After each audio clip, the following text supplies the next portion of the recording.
Okay, well, thanks for letting me speak today. I guess just as a kind of brief overview, what I want to talk about really has to do with antimicrobial stewardship. And so that's kind of where I first landed when I came to the SHA. So I'll talk a bit about what that is and put that in the context of this project that we had done a couple of years ago, where we were trying to reduce the treatment of asymptomatic bacteriuria in long-term care here in some facilities in Regina. So just as a bit of background there, so this was a summer student project. So Christine Lee, you can see her name there. She was a pharmacy student at the time. She did this project as a summer project. So it was a short little summertime thing. And then we have Casey Phillips, who is the lead pharmacist for our antimicrobial stewardship program, was involved in this, as well as myself. And so, yeah, that's it was kind of one of these things where we wanted to try and reach out into long-term care and get more of a presence there with our antimicrobial stewardship program. And this project was a good way to do that, as well as try and make some changes. So just to put everything in perspective, we globally have a problem. We have lots of problems, but certainly what I'm going to talk about today is one of the big problems. And big in that in 2016, in September of 2016, the United Nations had a meeting about this issue. So it was the fourth time in history, the history of the UN, that they had a special meeting on a health topic. And so previous ones were AIDS, Ebola, and I believe cardiovascular disease was the other one. So this one was about antibiotic resistance and antimicrobial resistance. So that should give people an idea that this is a big worldwide problem, that the UN actually took the time to bring all their delegates together to discuss sort of a global strategy for how we're going to tackle this problem of antimicrobial resistance. So for those of you who are not familiar, I guess first of all, let me define antimicrobial. When we say the word antimicrobial, that refers to any of the drugs that would be used to fight bacteria, such as antibiotics, fungi, which would be your antifungals, and then viruses, which are the antiviral drugs. So all of those are antimicrobials, but generally, when we're talking about antimicrobial stewardship, we're usually talking mostly about antibiotic stewardship and ensuring that our antibiotics continue to work.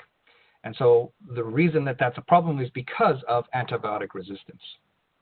So antibiotic resistance is, if you think of all of the bacteria that are out there that are normal, they've got genes just like every other living thing. And with their normal genes, when we throw antibiotics at those guys, they die. And that's what we want. That's how antibiotics are supposed to work. The problem, the antibiotic resistance, is in these superbugs, as you may have heard them called. So superbugs are simply bacteria that have become resistant to antibiotics, and this is a genetic mechanism. So basically they get these mutations, or they acquire genes in some way that allow them to be resistant to the effects of these antibiotics. And so this is what we're dealing with. This is something that's becoming more and more of a problem around the world, and more people are becoming infected and dying from antibiotic-resistant infections. So that brings us to what is antimicrobial stewardship. And I like to describe this by way of an analogy with one of my favorite board games. I don't know if anyone out there is into board games, but one of my favorite board games is Pandemic. And so this is a game where the players play together cooperatively as a team, and you're playing against the game. And so this is the board here, and what you get is, so all the players represent, scientists and medics and these different disciplines that come together on this team.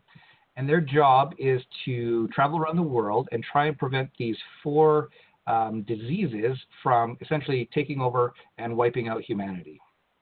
And they have to do that before there is, a certain number of outbreaks, or before they run out of player cards, and basically time runs out and the diseases take over. And so it's not quite as simple as just going around and wiping things out because the game fights back and you get these epidemics which cause diseases to outbreak and go to different cities.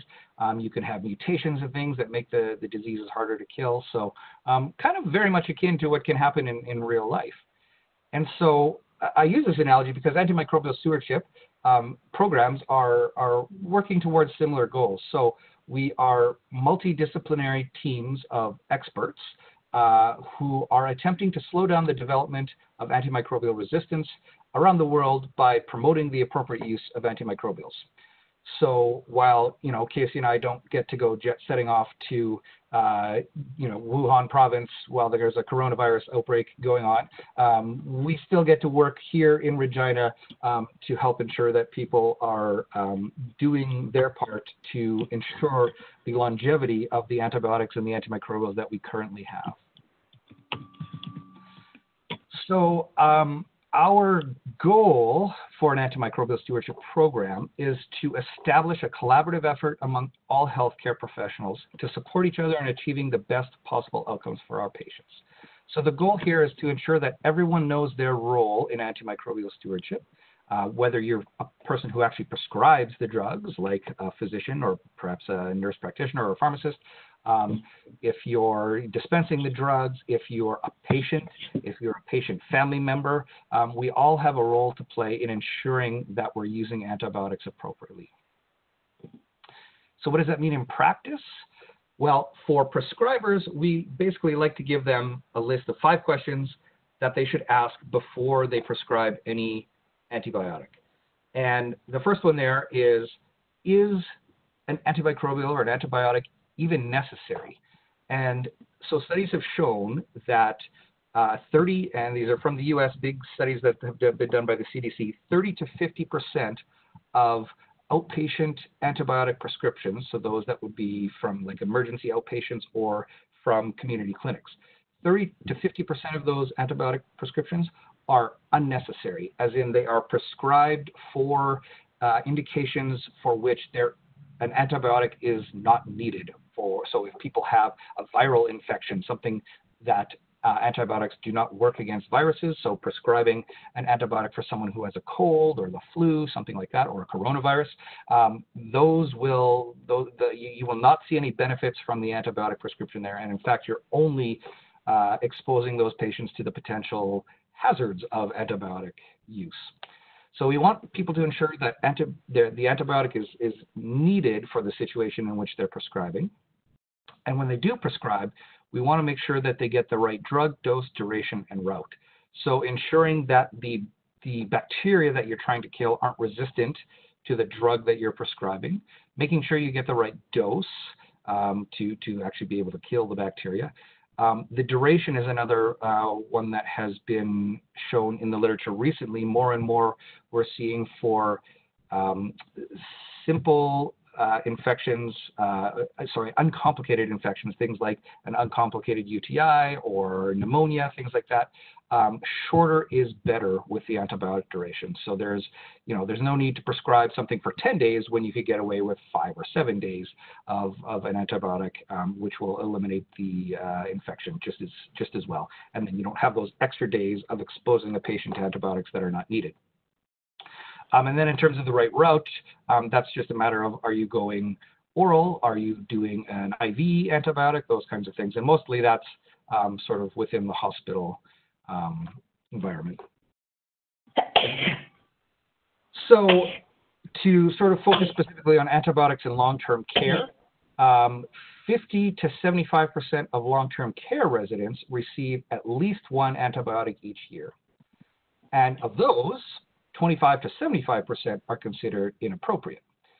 And one of the reasons to focus on UTIs is that these account for 20 to 60% of the antibiotics used in long-term care.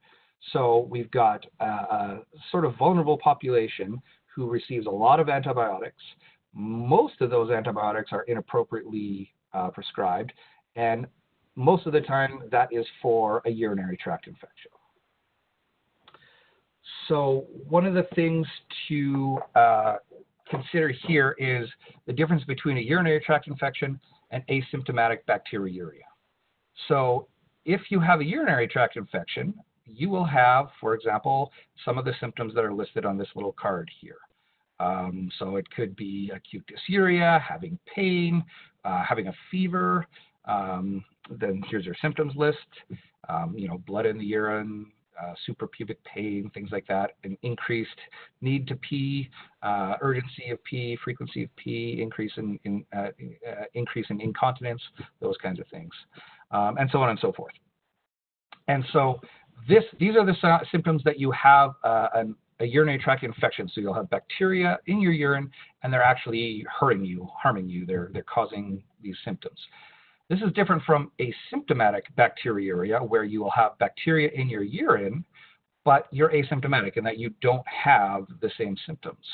And so this is something that often gets mistaken, because people will, if a urine culture gets sent, often for the wrong reasons, people will see, oh, there's bacteria in the urine, and rather than looking for symptoms of urinary tract infection, there's this sort of knee-jerk reaction to simply prescribe antibiotics, and so these people get put on antibiotics and to eliminate this bacteria in their urine, which actually isn't harming them.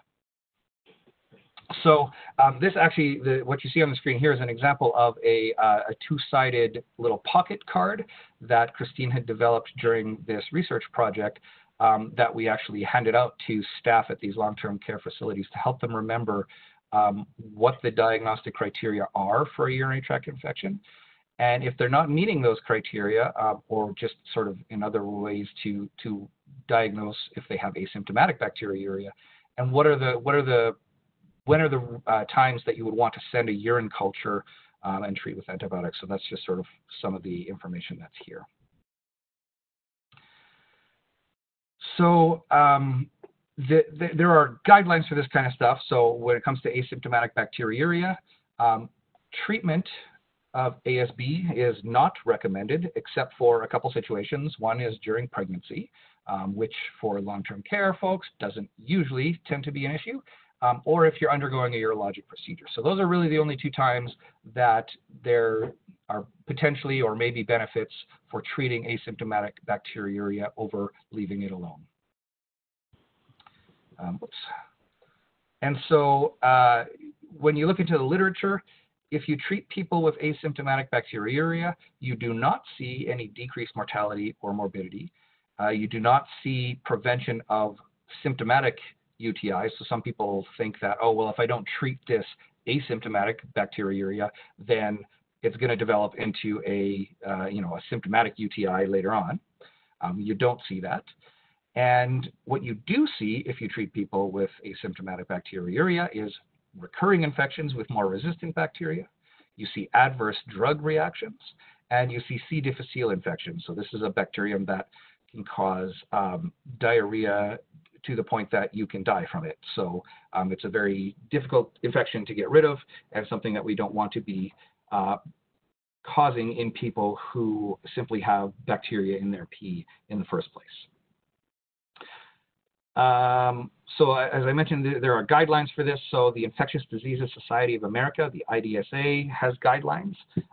So things like screening for and treatment of ASB in elderly institutionalized residents of long-term care facilities is not recommended. And then you should not screen for this as well in patients with an indwelling urethral catheter. And Choosing Wisely Canada, so these guys also have recommendations, and I've just pulled out several here. Don't use antimicrobials to treat bacteriuria in older adults unless specific urinary tract symptoms are present, like the ones mentioned in that previous little card there. Don't do urine dips. In fact, this really should say throw those out if you have them, or urine cultures unless there are clear signs and symptoms of urinary tract infections. So, don't even order a urine culture unless there is something on those symptom lists present in a patient. And I think this might be from a separate one, but it is essentially the same thing as above here, like from a separate list of recommendations. But don't use antimicrobials to treat asymptomatic bacteriuria in the elderly. Just please stop doing it. So, okay, yeah, so urine cultures and sensitivity. That's the last piece I want to touch on here as a bit of an intro. These are things, again, that are often ordered with almost a knee-jerk reaction when something seems off. Well, it must be that Eleanor in room 40 is a little bit off today. She's probably got a urinary tract infection. We should just get the doctor to send a urine culture and we'll see what's bugging her. And so, again, here are some things, when patients have a worsening mental status, increased confusion, delirium, or agitation. And I think where this one often gets confused is in elderly patients. Elderly people, when they get a urinary tract infection, can actually have agitation and, change in mental status, things like that. But it doesn't mean that every elderly person who is agitated or has a change in mental status has a urinary tract infection, right? So they're not, one does not equal the other all the time. Worsening functional status, new falls or falling more often. The big one is cloudy, foul-smelling, dark-colored urine. Their urine looks gross or smells nasty, so they probably have an infection. Send off a urine culture. Positive dipstick tests. My gosh, just throw these things out. They're such garbage. Admission screening. Before you come into our long-term care center, we're going to send off your pee for a urine check. Why? Unless the person's sick, there's really no reason to do that. And for follow-up after antibiotic treatment, again, just don't need to order a urine culture in those situations. So these are some of the things that lead to overuse of urine cultures.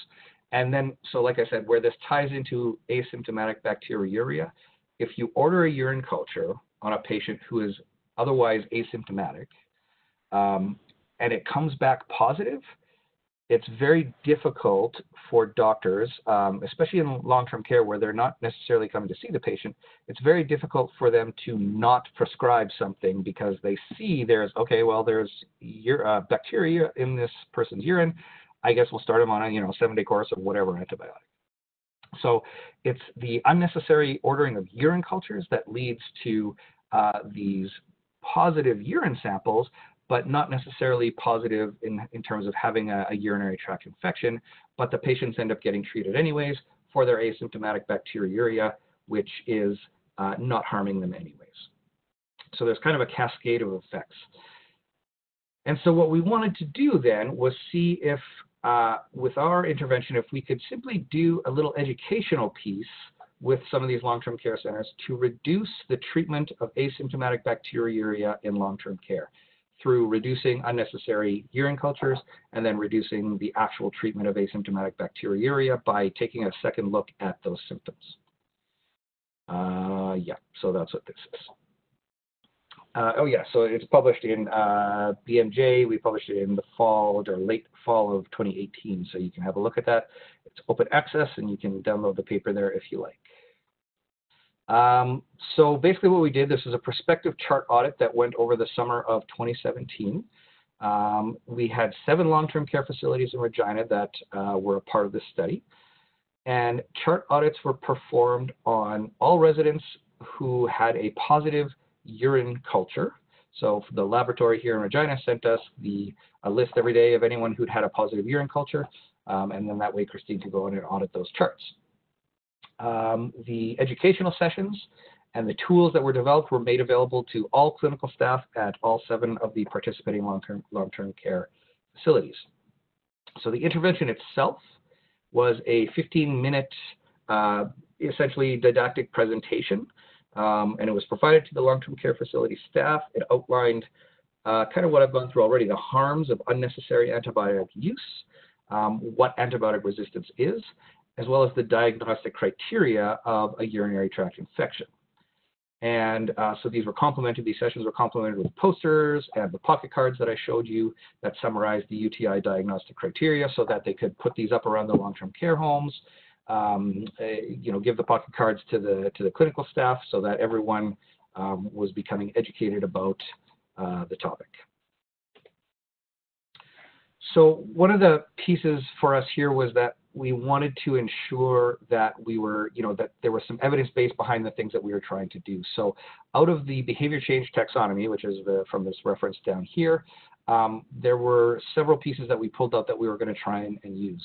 So number 1 was providing feedback. So doing a sort of audit and feedback, audit being looking at the data in these care homes. So as when Christine went out and collected the data, before the intervention, she would then, we would then at the actual educational session be able to show these facilities, the staff at these facilities, what their rate of treatment was for, what the rate of treatment of ASB was. So giving them that feedback, and then also being able to show them using social comparison how their facility compared to the other ones, because, you know, like most places, we all want to be the best and do the best. And so it's a great way to sort of motivate people to change. So this is just an example from our final report that was showing the rates of the percent of residents with asymptomatic bacteriuria who received antibiotics pre-intervention, and then how that changed post-intervention. So feedback on behavior and social comparison, instruction on how to perform the behavior. So it's not just enough to say, you know, stop treating people for asymptomatic bacteriuria. We need to teach them, well, what constitutes a UTI? When should I be ordering urine cultures? Those kinds of things. So we had these posters and we had these pocket cards available. And then another big one is information about the health consequences. And I think even more importantly, the salience of those consequences. So telling the care staff why you don't want to do this. So what are the health consequences for your patients if you're treating them unnecessarily with antibiotics? What does that mean for, you know, rates of resistance within your long-term care home, poorer health outcomes for the residents?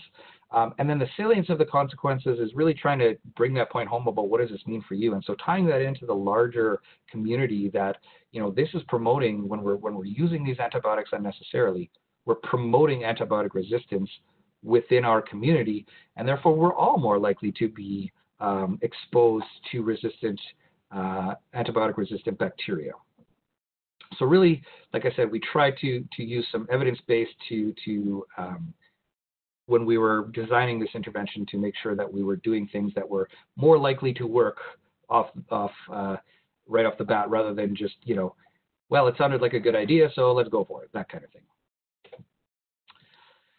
So just to give a little bit of a flow chart about what the patients looked like. So this was pre-intervention, so before doing the educational sessions. All of the collected urine cultures numbered 172. Of those, 101 were negative. So just even to stop there, more than half, I mean 58.7% of the urine cultures were negative. Probably a lot of those could have been avoided being sent in the first place. They were likely being sent for people who didn't even have signs of a urinary tract infection and therefore probably didn't need to be sent anyways. And then the positive urine cultures made up 71 or 41.3% of the total.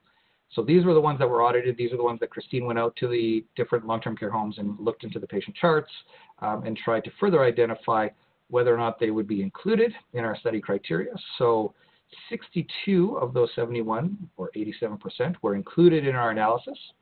The other 9 did not meet the inclusion criteria. I don't think any of them were pregnant, and I don't recall any that were scheduled for a urinary procedure. So I think most of these fell into the category of they probably had some other infection, like maybe a pneumonia or something that was being treated. And so because physicians never actually want to write down what they're prescribing antibiotics for, it was hard to tell if these people were being treated for, say, their pneumonia and or a potential urinary tract infection. So those people just got excluded because we didn't want to have to make a judgment call on that. So from the 62 that were included in the analysis, 12 of them were actually symptomatic, so they had documented symptoms of a UTI, whereas the remaining 50, or 80% of the patients, had asymptomatic bacteriuria. Of those, 5 were not treated with antibiotics, which is what we want to see, and 45 out of 50 were treated with antibiotics. So 90% of the patients with asymptomatic bacteriuria, so they had bacteria in their urine, but they were otherwise asymptomatic, they were still treated with antibiotics 90% of the time. So then we went out, or I should say Christine went out and did the educational session. So she visited each of the care homes over, I think, about a week, and she did these 15, 20-minute educational sessions. in total, we actually only had about 15% of the staff that attended. And so this was, nurse practitioners, nurses, other care staff, the CCAs, and even some of the administrative staff attended these as well. And so they came, checked out these sessions, and then basically she spent the next 5 weeks of the summer reviewing the charts of anyone who had a positive urine culture post-intervention. And what it came down to was this. So 62.9% of the patients post-intervention were treated with antibiotics. So still, obviously, a lot more than we want, but that was a huge drop compared to what was going on beforehand. So that was nice to see. Went from 90% of residents with positive urine cultures treated for a UTI, despite having no documented symptoms, to only 63%. And that was statistically significant. So we did a chi-square test to measure that, which I was hoping for. I wasn't necessarily willing to believe it because it was a small sample, but the chi-square certainly helped to put that into perspective. And when we compared the resident demographics before and after the intervention, we saw that there were no significant differences there. So looking at male versus female, the mean age, and whether there were the number of patients who were catheterized versus non-catheterized, there were no significant differences there between the populations. What was also interesting, looking at the urine culture orders, was that we saw a 12% decrease in the number of those. So that's going from 13.2 per 100 beds pre-intervention to 11.6 per 100 beds post-intervention, although this wasn't statistically significant. So we didn't get statistical significance when we tested this, but there was a decrease, and so that's something to sort of keep in mind, that hopefully this goes along with the rest of the data, and that maybe it was just a matter of better numbers to see things. When we extrapolated the yearly cost avoidance from both reduced antibiotic use and urine culture use, it equaled $4,200 a year from just these 7 long-term care facilities alone. So to put that in perspective, each urine culture is about $30, and so just dropping from 13.2 to 11.6, you're saving about 2 urine cultures per 100 beds.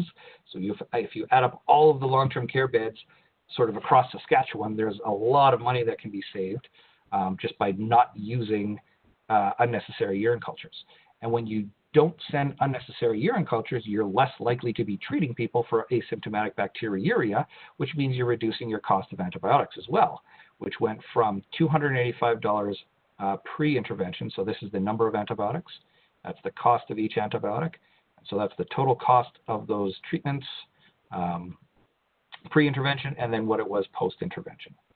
So we used some of these data to sort of calculate what that was. And so again, 7 long-term care facilities alone would have saved, if this was a year-long project, would have saved $4,200, which, in a bajillion-dollar health budget doesn't seem like a lot of money. But I think if you went to any one of those facilities with a $4,000 check and said, here, take this, I don't think they would turn it away, And again, I put all that into the perspective of this was just a short-term summer project, right? Like there wasn't a huge push to really embed any of this into the long-term care facilities, simply because we just didn't have the time and resources to do so. But if this was something that we could create a change, I mean, even going from 90 to 60% of asymptomatic bacteriuria patients being treated, if you can get that number down to 0, or much closer to 0 where it should be, that's a huge potential cost savings, change in potential harms to patients for people who you're treating unnecessarily with antibiotics, and a huge change in the burden of antibiotic resistance in our community. So as I said, this is a small study, so there are a couple limitations that are important, I think, to highlight here. Short time frame, we only had 10 weeks to do this, so Christine had about 5 weeks pre-intervention and 5 weeks post-intervention. There was a very small sample size, obviously included in this. We only actually had less than 15% of the long-term care staff attend the educational session, which included no physicians, who are the actual prescribers here, and no residents or families of residents. And that was one of the things that some of the staff at the long-term care homes identified as sort of a potential barrier for them, was that often they get a lot of pressure from resident families that, oh, grandma gets urinary tract infection, so just every month just send a urine culture and just make sure that she's clean. So, they get a lot of pressure from their clients and client families to do these kinds of things. So, it would be good to educate some of the public about this kind of stuff as well. Of course, there was an unknown base level awareness among long-term care staff. We didn't go out and sort of survey people beforehand what they knew about this. So it's hard to say whether our intervention actually increased knowledge among the staff, although I would say we did see a difference, and so probably something happened. But it is unknown about which part or parts of the intervention had the greatest effect on behavior change. Was it the educational sessions? Was it the posters and pocket cards? Was it a combination of any of those? It's hard to say because we just didn't have the ability to study that. One of the big limitations is our lack of ability to perform a follow-up audit and feedback study. So to actually continue going out and talking to these facilities and showing them their data, we just don't have the manpower to sort of go and do these chart audits, because they are physical chart audits that you have to do to get this kind of information. We just don't have the people power to go and do that kind of stuff and continue to provide that information. And another big one when it comes to sort of any urinary tract infection study is that there still continues to be a lack of a universally accepted gold standard for how to diagnose a UTI. There are some commonalities amongst all the different guidelines, but certainly there are unique differences for different patient populations, and then just depending on where you are in the world. So the strengths, we did do this in 7 different facilities. There were large facilities, small facilities, residents that required different levels of care. So we did have a very broad patient population that we were drawing from, or resident population. The educational presentations were open to all staff. So it wasn't just like we included just nurses and physicians. We wanted the CCAs to be involved, and even the administrative staff, because it's something where we're really looking to get a culture change with this, so that as a group, people are recognizing when this is necessary and when it's not. And unlike a lot of studies which just assess the appropriateness of antibiotic treatment, we wanted to look at that upstream piece and see whether the urine cultures were even appropriate to order. But like I said, we just probably didn't have enough data to really see a big enough change there. So, take-home message, basically associated with our educational intervention, and despite not speaking explicitly to prescribers, the physicians, and reaching only 15% of the long-term care staff, we saw a statistically significant drop in the inappropriate treatment of asymptomatic bacteriuria from 90 to 63%. We saw a reduction in the number of antibiotic prescriptions and urine culture and sensitivity tests, and the associated costs with those. So the next step, like I said, ideally we would have liked to initiate an actual audit and feedback program, a continuous audit and feedback program with these guys to continue this intervention. But like I said, just due to the sort of labor-intensive nature of the work that's involved, we just couldn't go beyond the length of this research project. And as soon as that sort of stopped, we had talked with some of the sites about, coming out and doing educational sessions with with the patients, their residents, their families. And it's just been a huge hurdle to try and continue to be engaged with them. And I have no doubt in my mind, I'm sure if you've heard the phrase, when the cat's away, the mice will play. I have no doubt in my mind that as soon as we've left and there was no more sort of scrutiny about these tests, people have gone back to old habits. And, I'm sure if we looked again, they would be back up to 90% or more of their asymptomatic residents with asymptomatic bacteriuria being treated. And that's not pessimistic. That's, I think, just realistic. When you look in the literature, it shows the same thing. When you have these interventions which aren't successful in creating a culture change, it's only a matter of time before things go back to the way they were. So with that, I will thank you for your attention, and I will certainly take any questions that anybody has. Hi, Jason. Hi, this is Pune. Hi, Pune. Hi, how are you? Very nice presentation. I like the initiative you have chosen very high goal and strive towards it, and it was very applaudable. Just one question, do you think putting comment on the result of the urine culture from the lab, that, you don't need to treat the asymptomatic bacteriuria in a patient that doesn't clearly have the clinical symptom, would help to, further your cause without that, the need for the, constant vigilance and auditing and giving feedback in person. Yeah. I guess short answer, yeah, it probably would. Well, maybe, I don't know. The question might be, is anyone going to read that, or any of the clinical staff going to read that? So, but I think one thing that's interesting, and this is something we've been talking about in our group because we're thinking of a potential summer project in Regina here, another project.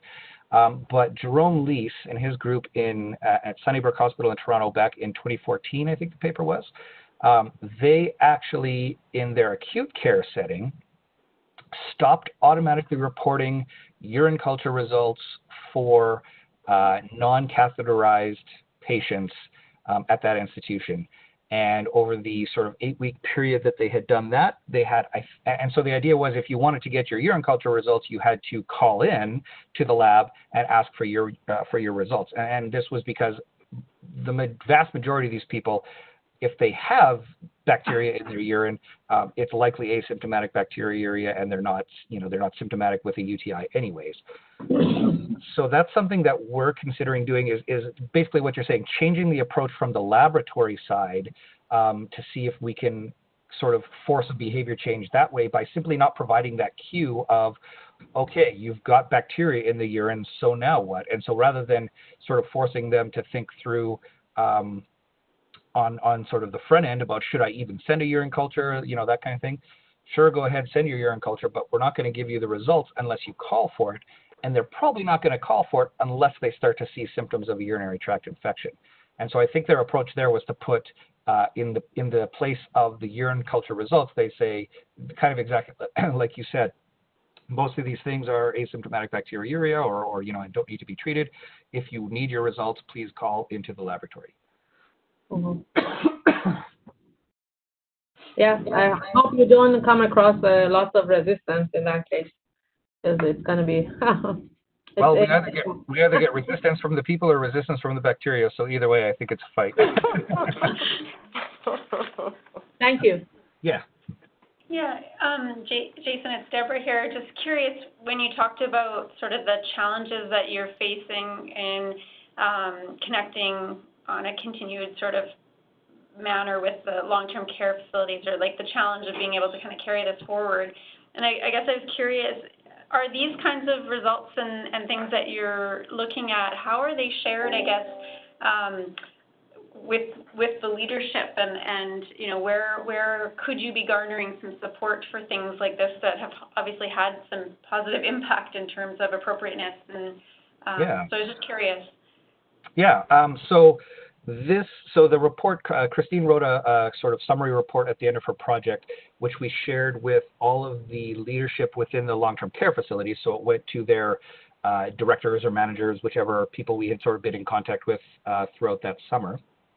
So at least to say, number one, thanks for your, involvement in allowing us to do this research with them, but also to show exactly that. Look, very little effort to cause a big change to cause a significant change in practice that we can still improve on. So, kind of that, like, we'll just put this out there. If you guys are willing to work with us, let's keep going down this path. I think, like anything, long-term care deals with their own issues and demands and things like that, and maybe this just wasn't high on their priority list at the time. So that could be one issue there. From maybe an SHA perspective, it's published now, so the information is available. But yeah, I don't know that in our group we've done a good job of sort of pushing this to the sort of upper executive level, just to make more people aware of what kind of stuff is going on. But that's probably a good sort of next step, is to see who we can get this kind of stuff in front of at a higher level, to maybe see if we can shake the bushes and get something to pop out, and someone who's going to be a champion, I guess, from the executive side of things. Right. Yeah. No, that's sort of where I was thinking too. Is it seems like this could be some easy. Well, it takes work, but it's showing promising results, and maybe with a champion at a higher level might garner some greater success. Yeah, well, and I think, that was like, it is easy. Like, that's the basic thing is all we had to do was go and tell them, don't do this incorrectly, and they seemed to start doing it properly. And if all that means is you have to pay, one person in the province to start going around and auditing for a few weeks at a time and showing people their data, or, heaven forbid, we all get onto an electronic system that works across the province so that all this stuff can be collected electronically. But any of those options would be great. And again, just think about, if you could stretch this out across the province, you could pay for that person's salary just in the cost reductions alone from unnecessary urine cultures and unnecessary antibiotic treatment, not to mention the benefits that patients would see from lack of exposure to unnecessary antibiotics. So exactly. Yeah. No, good work. Thanks. So it's Angie here. Hi, Jason. Hi, Angie. I don't really have a question, but I'll put a plug in for Choosing Wisely. Last October, there was a national distribution of information about this very topic to all the long-term care facilities across Canada. So they have developed a toolkit as well to do some work around this. So there's other, options out there for them to take those tools and implement themselves. But I do agree, Jason, there is ample opportunity, for someone to go around and help support this work. Well, and that's what was wonderful about seeing Choosing Wisely create that toolkit is it's one of those things that, you don't have to develop things on your own. You can just, from a long-term care facility perspective, you can grab it and go and start trying to make changes. And sometimes, like I said, I think it's just about having the resources even within the long-term care world to do so. Right. Mm-hmm. Okay, thank you very much, Jason. Yes, thank you. So if anyone have questions after this session, feel free to contact me. And Jason, is it okay to contact you as well if you want to get more information about this? Yeah, absolutely. You can email, call, whatever works.